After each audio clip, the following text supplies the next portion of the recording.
put the glass down. No, just put it down for a second. If you are sitting there right now, looking at the clock on the wall, checking your watch, wondering if we have completely lost our minds, I get it. But I need you to stay with me here. You are looking at a daunting duration.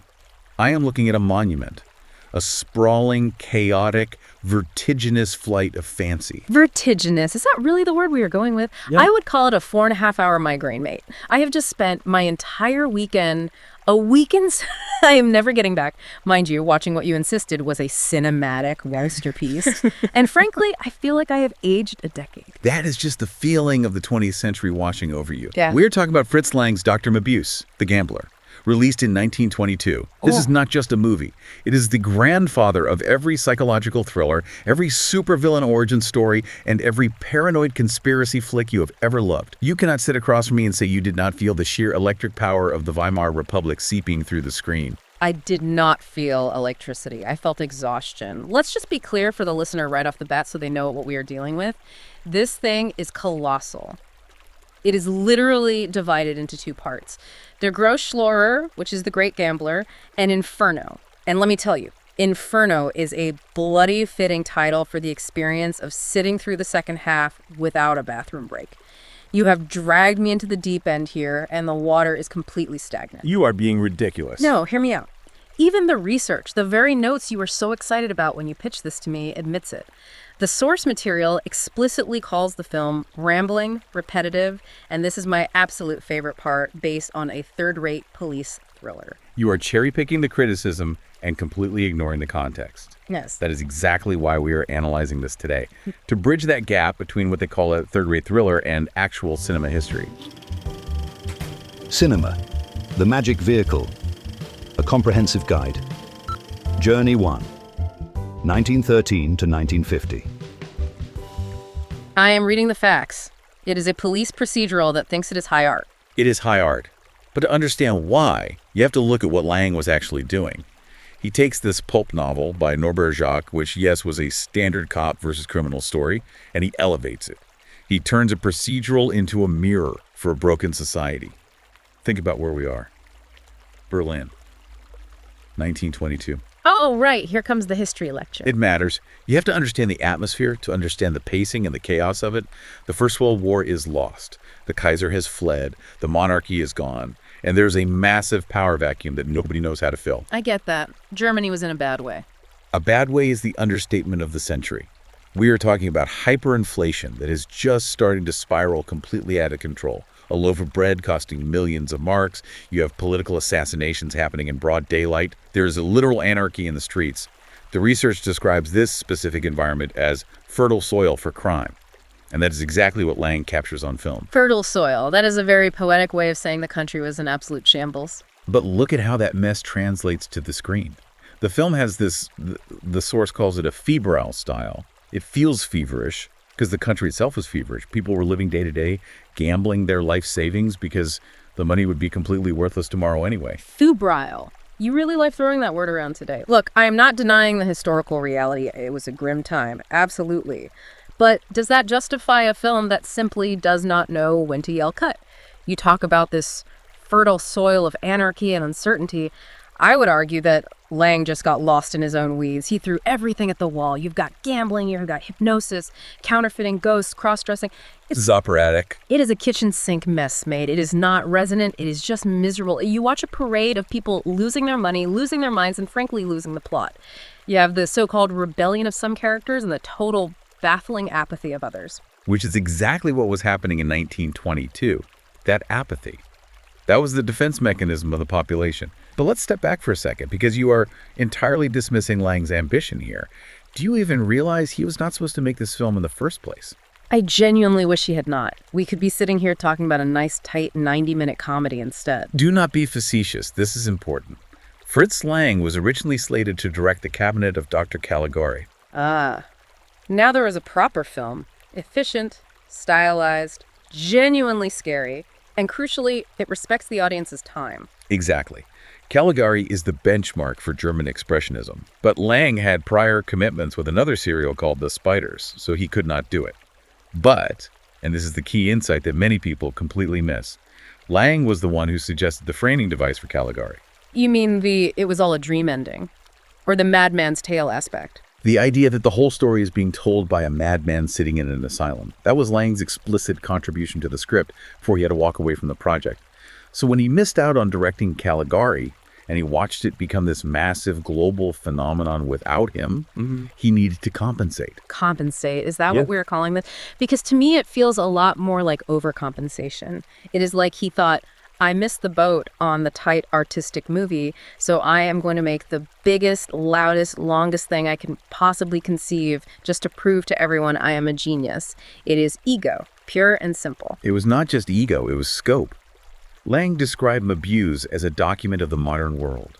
He actively wanted to move away from the romantic, mystical stuff like his previous film Destiny and get right into the grit of reality. He looked at what was happening in France. You know Louis Feuillade, right? The French serial director. Fantomas. Il est vampire. Exactly. See, but those were fun. Fantomas is a lark. It is a serial adventure. You got a guy in a black hood running around rooftops. It does not take itself so agonizingly seriously. And that is exactly the distinction. Lang took that French serial format, the master of disguise, the super criminal, the cliffhangers, and he said, I could do this better. I can make this much superior. And he did. Mabuse is light years ahead of Fantomas in terms of thematic weight. It is not just cops and robbers. It is order versus chaos. It is cops and robbers, though. It literally is. It is just cops and robbers with a budget that was clearly far too high and an editor who was dead asleep at the wheel. The source material explicitly says it. The theme is the struggle between the law and a criminal organization. Lang had already done this exact thing in The Spiders. He is just rehashing old ground, but dragging it out to 4 hours. He is taking the genre to a completely new level. You have to look at the villain to understand why this matters. This is not just a guy nicking jewels. Oh, you want to talk about the villain? Brilliant. Let's talk about Dr. Mabuse, because if we are going to sit here and spend an hour analyzing this, we really need to address the elephant in the room. Or rather, the man in the very silly wig. Rudolph Kleinrosch. What an absolutely towering performance. Is it? Is it really? Or is it just a bloke pulling weird faces? You are unbelievable. You are completely missing the menace of the character. Mabuse is the living embodiment of that chaos we just talked about in the Weimar Republic. He's a psychoanalyst, which is crucial. He knows exactly how the human mind works. He is an avid gambler. He is the head of a massive gang of killers and counterfeiters. He is the spider in the center of the web. He's a pantomime dame, is what he is. The text literally points out that he uses no fewer than 10 different disguises. Exactly. It shows his incredible versatility. It shows the audience that evil can look like anyone. One minute he is a respectable stockbroker in a top hat. The next he is a psychiatrist. The next he is a drunk sailor slurring his words in a dive bar. It is not espionage, though, is it? It is a costume party. 10 disguises, come off it. It is like watching a child play dress-up. Ooh, look at me, I have glued on a fake beard, and now I am a completely different person. And the police, specifically this public prosecutor, Von Wang, are supposedly these powerful intellects, yet they cannot spot the exact same bloke just because he is wearing a different hat and squinting a bit. It is symbolic. You are being far too literal about the mechanics of a silent film.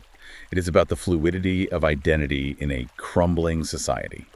In 1922 Berlin, nobody knew who was who anymore. The old social orders were completely gone. A former aristocrat might be begging on the street, and a criminal might be running the bank. Mabuse represents that terrifying, shifting reality. And Kleinrosch completely sells it. The critics at the time universally praised his intelligent, thoughtful acting. The critics also specifically mention his depiction of madness, which, let's be brutally honest, is mostly just him widening his eyes until they practically pop out of his skull. It is aggressive images, all right, aggressively silly. It is hypnotic. That stare is legendary in cinema. It is literally called the Mabuse stare. And you have to contrast him with his counterpart. You cannot have Mabuse without Von Wenck. Oh, yes. Great defender of law and order. Played by Bernhard Goetzke. Now, Goetzke gives this incredibly grounded, stoic performance. He is the rock against which the chaotic waves of Mabuse's madness crash. The notes mention that they are equally effective in down-to-earth scenes. You need that balance. If everyone was acting as big as Mabuse, it would be way too much. But Von Wenck grounds the whole thing in reality. Von Wenck is boring. He's a plank of wood in a nice suit. And frankly, for a supposedly powerful intellect, he is absolute rubbish at his job. He is up against a literal Superman. He is up against a man who wins card games by staring very hard at people. Let's talk about the plot, shall we? Because this is where I really start to lose the will to live. The plot is beautifully intricate. It is a scathing critique of capitalism. It is mental, is what it is. Just look at the schemes. He steals a secret trade contract. Fine. Standard villain stuff. Then he moves to the stock exchange. Which was incredibly relevant to the audience. You have to remember, the inflation in 1922 meant the stock market was a terrifying roller coaster. It was not just numbers on a board, it was literal survival. Mabuse manipulating it to start a panic was Lang saying to the audience, look, the whole economy is a gamble. It is all rigged by men in the shadows. Okay, fine. I will give you the stock market bit. That actually has a bit of bite to it. It shows the fragility of the system. But then we get to the blackjack scene. The absolute centerpiece of the film. This is one of those famous sequences in all of silent cinema. It is the absolute nadir of logic. So Mabuse sits down to play cards against this young millionaire, Edgar Hull. Played brilliantly by Paul Richter. Right, Richter. And Mabuse wants to bankrupt him. Does he cheat? Does he mark the cards? Does he use a mirror? Does he have an accomplice signal him from across the room? No. He hypnotizes him. It shows the terrifying power of his will. It is the Ubermensch idea twisted into pure evil. It is exceptionally lazy writing. He just stares at him and wins. That is bloody convenient, isn't it? I bet 150,000 marks. Stare. Oh, I fold. It is not a heist. It is magic tricks. If I wanted to watch a wizard, I would go to a children's birthday party. There is absolutely no tension because Mabuse essentially has superpowers. You are so painfully literal. The hypnosis is not just parlor trick hypnosis. It represents how the German people were being seduced and controlled by these dark political forces, by demagogues, by the promise of easy money, by the extreme rhetoric of the far right and the far left.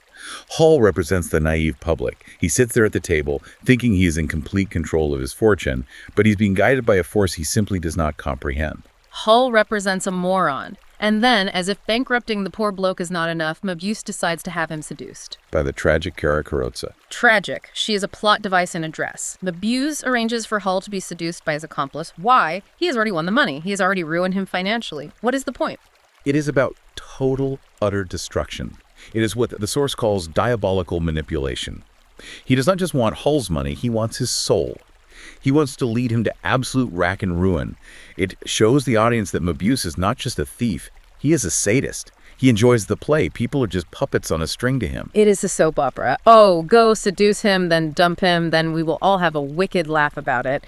It is melodramatic fluff. And poor old Von Wenck, the great defender of law, is running around like a headless chicken trying to catch a man who can apparently control minds. Von Wenck tries. He is constantly on his tail. He fails repeatedly. The research even admits the struggle is prolonged. And do you know why it is prolonged? Because Mabuse has plot armor thicker than a Panzer tank. Mabuse sends his gang of killers to assassinate Von Wenck. Fails. Tries to have him seduced and poisoned. Fails. But that prolonged struggle is the entire point. It is the double allegory we talked about, the endless struggle between order and chaos. If Von Wenck just caught him in the first 20 minutes, there's no movie. If Von Wenck just shot him instead of letting him do a bloody magic show, we would all be home in time for dinner.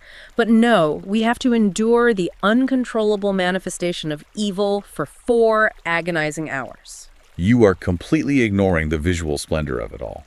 Even if you hate the plot, which I think is a massive failing on your part, you have to admit the visual style is genuinely groundbreaking. Groundbreaking. Or just broken. The expressionist decor, the design of the gambling den. Oh, here we go. It is not a crooked set. It is expressionism. It is. The design of the gambling den is deliberately distorted, highly angular. It visually reflects the twisted, corrupted morality of the people inside it, and the use of circular forms, the round table, the spiral pattern of the cards, the way the camera actually moves. The source explicitly says these circular forms are used to represent chaos. Circular forms represent that we are going around in circles. It is brilliant. Lang knew the chaos is the best tool for representing chaos. He is putting the audience in the same disoriented state as the characters. Hold on a second. Stop right there. You are quoting the praise, but let me quote the reality from the exact same text you brought in. Listen to this. The impression of confusion is achieved through confusing editing. Confusing editing, not artistic editing, not avant-garde genius editing. Confusing. The source plainly says the film has a distinct lack of direction. It says it creates a sense of a lack of direction. That is intentional. Making a movie confusing on purpose does not make it smart, mate. It makes it a shambles. If I edit a podcast and just chop the sentences in half and play them backwards, I cannot turn around and claim it is a profound commentary on the fragmentation of modern communication. I would just get fired for doing a rubbish job. You are totally missing the meta-genius of what he is doing. The film is fundamentally about confusion. It is about a world that makes absolutely no sense anymore. So the editing reflects that fractured reality. That is the oldest, laziest excuse in the book. It is supposed to be boring because life is boring. It is supposed to be confusing because chaos is confusing. Rubbish. Yeah. It is bad filmmaking masked as high art. And the pacing, even you, with all your mental gymnastics, cannot possibly defend the pacing of this thing. It is a slow burn. It takes its time to build the atmosphere. Slow burn. The source itself says, and I quote, "The pace of the picture is too slow, period. End of argument." It needs room to breathe.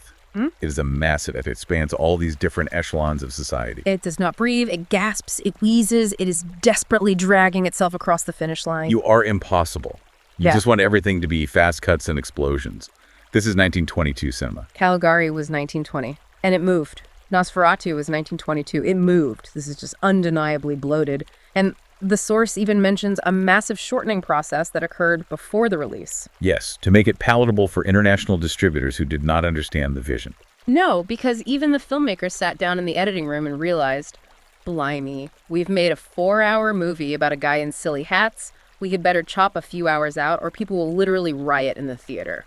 If they had to shorten it massively, that proves beyond a shadow of a doubt that it was too long to begin with. Or it proves that the studios were cowards who did not trust the audience's attention span.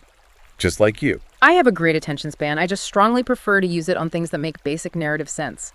Which brings us, agonizingly, to the ending, the grand finale. The descent into madness. It is absolutely perfect. It is a massive cop-out. Mabuse is trapped. The police have finally surrounded the house. He cannot use his silly disguises, as you call them. He cannot use his massive wealth. He is backed into a corner in his own counterfeiting workshop. A very fitting setting since the whole movie feels counterfeit. He is surrounded by the fake money he created. The illusions are shattered. And what happens? The chaos he unleashed upon the world finally consumes his own mind. He goes raving mad. He just snaps, just like that. Poof. He throws the forged money into the air. It is a stunning visual representation of the absolute worthlessness of his power. The hyperinflation rendered the actual money worthless, and his descending madness renders his formidable intellect worthless. He ends up a gibbering wreck on the floor. It is utterly anticlimactic. You spend 4 hours building up this unparalleled genius of crime, this terrifying Superman who can control minds and collapse economies, and how is he ultimately defeated? Does Von Wenck outsmart him in a brilliant game of cat and mouse? No. Does he go down in a blaze of glory? No. He just decides to go bonkers in a basement. He does not decide. His mind physically breaks under the immense strain of his own evil. It is convenient. The writer clearly wrote themselves into a massive corner. How do we stop the guy with the magic mind control powers? I do not know. Let's just make him crazy. It is a narrative failure of the highest order. It is a tragic, operatic end to an epic tale. He ends up locked away in an asylum. It is the only place he truly belongs. It is where I belong after listening to you defend this absolute drivel for the last hour. And look at the legacy. You simply cannot deny the legacy of this film. Try me. I will deny it right now. He created a self-perpetuating myth. The character was so iconic that Lang had to resurrect Mabuse twice more. He made the Testament of Dr. Mabuse in the 30s and the Thousand Eyes of Dr. Mabuse in the 60s. Because he ran out of new ideas and needed a paycheck. Because the character was so incredibly compelling. He became an archetype. This is an anarchist cinema classic. Anarchist cinema. That sounds like a very polite academic way of saying nobody was in charge of the script. It means it challenges the status quo. It shows the audience that the police and the criminals are essentially just competing gangs operating under different rules. That is a radically dangerous thought for 1922. It is just cynical. It is realistic. It is a dodgy, massively overhyped, slow, confusing mess of a film that people only pretend to like because they think they are supposed to. You are terrified to admit it is boring because you think it makes you look uncultured. And you are so totally obsessed with conventional pacing and basic logic that you cannot appreciate a proper genius work of art when it is staring you right in the face. You are completely ignoring the tortured soul of a broken Germany captured permanently on celluloid. I am ignoring it because I am fast asleep. You just do not get high art, do you? You want everything wrapped up in a nice little bow with a tidy 90-minute runtime. I want a story that makes sense. I want a master villain who does not rely on cheap magic tricks. And I want a runtime that respects my mortality. You are hopeless. Absolutely hopeless. This film is the foundational bedrock of the modern thriller genre. Without Mabuse, there is no Bond villain sitting in a hollowed-out volcano. There is no Joker. There is no Keys or Sos. Without Mabuse, I would have 4 extra hours of my life back, and I would be in a much, much better mood. You cannot be serious. I am deadly serious, mate. Well, the film is finished. The discussion is clearly finished, and my glass is unfortunately finished. Right. Well, since I had to suffer through the colossal length of that film on your recommendation, you are buying the next round. Unbelievable. Mine is a lager. Chomp, chomp.